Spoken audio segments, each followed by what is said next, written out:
Мы с подписчиками составили рейтинг лучших универов Кыргызстана, и вот что вышло. На 6-м месте расположился Политех с его сильным факультетом информационных технологий. На 5-м месте Университет Центральной Азии с кампусом на Рыге. Наверное, это самый обеспеченный университет во всей стране, с живописным кампусом и сильными направлениями, например, как Институт исследования горных сообществ. На 4-м месте МУЦА с кампусом в Токмаке. Очень быстро развивающийся универ, который по праву метит в десятку лучших универов Центральной Азии.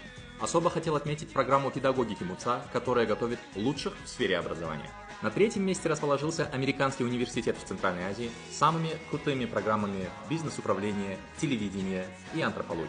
На 2-м месте Международный университет Алато, который за последние годы значительно вырос и имеет сильные программы по инженерии и даже собственные программы PhD. И на 1-м месте, барабанная дробь, университет Манас. Бесплатное обучение, сильная комьюнити и очень комфортный кампус. Поступить в Манас очень непросто, но тем не менее оно того стоит. А если вам нужна подготовка в поступлении, наш проект онлайн-подготовки КУРТ ведет набор учеников, и мы запускаемся 15 марта. Оставляйте плюс в комментариях и читайте описание.